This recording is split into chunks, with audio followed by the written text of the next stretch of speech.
శ్రీమాత్రే నమః. మాతృదేవో భవ.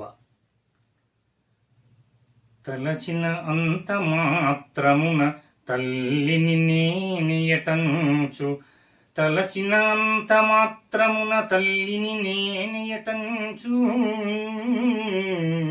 తల్లిని నేనియటంచు నిక్కపున్ కొలువుల నిత్తునేనయని కోరిమి మీరగ ఆర్ద్ర దృష్టితో,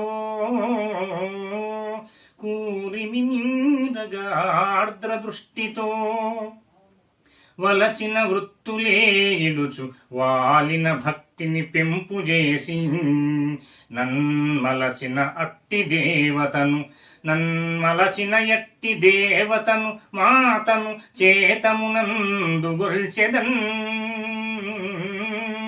చేతమునందు గొల్చెదన్. 2003 డిఎస్సి నిజామాబాదు జిల్లాలో 2 పండితోద్యోగాల్లో కూడా నాకు జిల్లా ప్రథమ స్థానం ఫస్ట్ ర్యాంక్ రావడం సందర్భంగా చెప్పినటువంటి ఆశుపద్యం ఇది. ఏ తల్లి అయితే నాకు నేనే ఆ పరదేవతనని ఆశీస్సులందించి నా ఉన్నతికి, నా అభ్యున్నతికి నిరంతరం పాటుపడుతూ నన్ను మలచినటువంటి ఆ మాతను, నా కన్నతల్లిని నా హృదయ మందిరంలో నిరంతరం సేవిస్తాను అని ఆశువుగా చెప్పినటువంటి పద్యం ఇది. గాయత్ర్యాః పరం మంత్రం న మాతుః పరదైవతం అన్నారు పెద్దలు. గాయత్రీ మంత్రాన్ని మించిన మంత్రము, తల్లిని మించిన దైవము ప్రపంచంలో ఎక్కడా లేదు. అందుకే వేమన్న కూడా కన్న తల్లి కన్న ఘనులు లేరు అన్నాడు. ఈ ఆధునిక కాలంలో అవధానాల ద్వారా ప్రపంచ ప్రసిద్ధి పొందినటువంటి మహాకవి అమ్మకవిగా సుప్రసిద్ధులు వారు. మహాసహస్రావధాని, అలాగే ధారణా బ్రహ్మరాక్షసులు అయినటువంటి డాక్టర్ గరికపాటి నరసింహారావు గారు పద్మశ్రీ పురస్కృతులు. వారు అమ్మతో పాటు ముగురమ్మల్ని స్తుతించినటువంటి ఈ పద్యం సుప్రసిద్ధమైంది. వారు ఏ సభను ప్రారంభించినా కానీ మాతృ స్తుతితోనే ప్రారంభిస్తారు. అమ్మకు మృక్కెదన్, అమ్మకు మృక్కెదన్ పలుకులమ్మకు మృక్కెద, సొమ్ములమ్మకు నమ్మిక మీర మృక్కెద, నమ్మిక మీర మృక్కెద. అనారతమున్ పతి దేహమందు సేమమ్ముగ వెల్గుచుండెడి ఉమాసతికిన్ మది మృక్కెదన్. రసాబ్దమ్ములు రసాబ్దమ్ములు సత్కవీశ్వరుల పద్యవచస్సులకు నమస్కృతుల్ అంటారు. అమ్మకు నమస్కారం. పలుకులమ్మ అయినటువంటి సరస్వతీమ తల్లికి నా నమస్కారం. అలాగే సొమ్ములమ్మ అయినటువంటి లక్ష్మీమాతకు, లోకమాత అయినటువంటి లక్ష్మీమాతకు నా నమస్కారం. ఎల్లప్పుడూ కూడా భర్తలో సగభాగమైనటువంటి ఉమాసతికిన్ మదిమృక్యదన్ అన్నాడు. ఆ పార్వతీదేవి తన భర్త దేహంలో సగభాగం ఎల్లప్పుడూ కూడా అర్ధనారీశ్వర స్వరూపంతో వెలుగొందుతూ ఉంటుంది అమ్మవారు. అలాంటి ఆ పార్వతీదేవికి, అమ్మవారికి నా నమస్కారం. రసాబ్దమ్ములు సత్కవీశ్వరుల పద్యవచస్సులకు నమస్కృతుల్. నవరసాల్ని ఉలికించేటటువంటి మేఘాలు మన మహాకవుల యొక్క పద్య వాక్కులు, పద్యవచస్సులు. అలాంటి ఆ అమృతధారకు నా నమస్కారం అన్నారు గరికపాటి వారు. మరొక అవధానంలో డాక్టర్ గరికపాటి నరసింహారావు గారే నేటి బాలలకు మాతృ విశిష్టతను, గొప్పదనాన్ని తెలియజేసేటటువంటి అత్యద్భుతమైనటువంటి పద్యాన్ని అందించినారు. సందేశాత్మకంగా ఉంటుంది ఈ పద్యం. నేటి తల్లులందరూ కూడా తప్పనిసరిగా నేర్పదగినటువంటి, నేటి బాలలందరూ కూడా నేర్చుకోతగినటువంటి పద్యరత్నం ఇది. బాలకులార మీరు పరిపాలకులౌదురో పెద్దలౌదురో,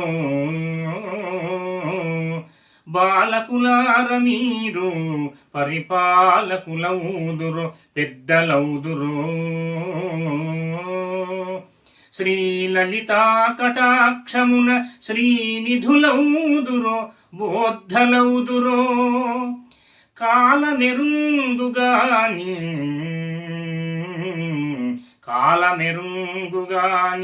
ఒక కమ్మని మాట వచింతు తల్లి పాదాలకు మ్రొక్కుడి, తల్లి పాదాలకు మ్రొక్కుడి, మనుజ ధర్మము నిన్నడు ఈడబోకుడి అంటారు. ఓ బాలబాలికలారా, మీరు మహనీయులవుతారేమో, మహాపండితులవుతారేమో, లేదా ఆ లలితా త్రిపుర సుందరి కృపా కటాక్షాల వల్ల గొప్ప ధనవంతులవుతారేమో, కుబేరులవుతారేమో, కాలమే తీర్పు చెబుతుంది. కానీ ఒక కమ్మనైనటువంటి మాట చెబుతానయ్యా వినండి అంటున్నారు. ఏమిటది? తల్లి పాదాలను పూజించడం అనేటటువంటి ఒక గొప్ప సంస్కారాన్ని అలవర్చుకోండి అంటున్నాడు. తల్లి పాదాలకు మ్రొక్కుడి, మనుజ ధర్మము నిన్నడు వీడబోకుడి. మన మానవ ధర్మాన్ని వీడకండి, తల్లి పాదాలని పట్టుకోండి అని చక్కగా సందేశాన్ని అందించినారు డాక్టర్ గరికపాటి వారు. అవధాన విద్యనాకారవ ప్రాణం, అవధాన విద్యనాకారవ ప్రాణం, పద్య కవిత్వము ప్రాణనాడి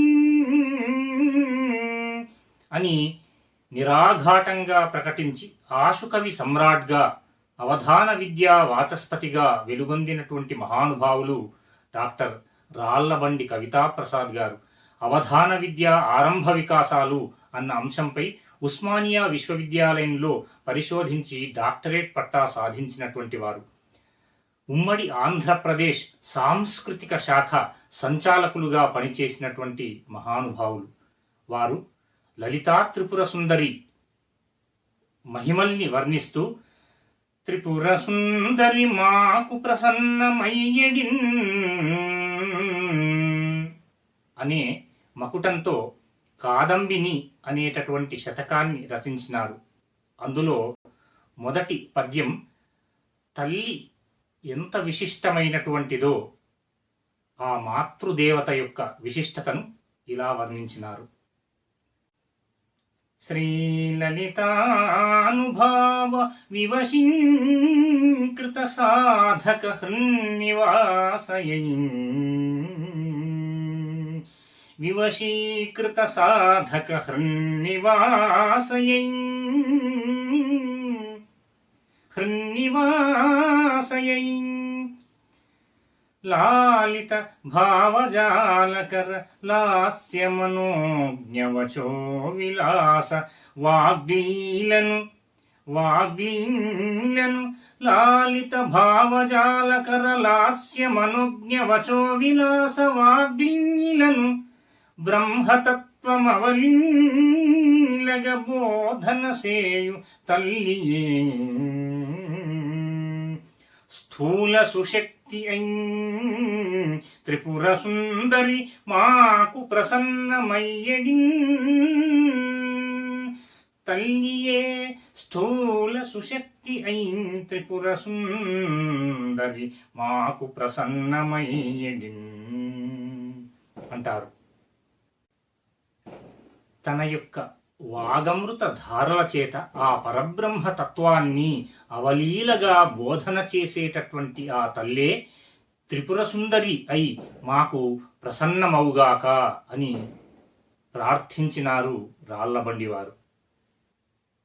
గొప్పవారైన కవులందరూ కూడా అమ్మ విశిష్టతను, మాతృ విశిష్టతను రకరకాలుగా వర్ణించిన ఆ తల్లి యొక్క స్థానాన్ని సమున్నత స్థానంలో నిలిపినటువంటి శ్లోకం ఇది.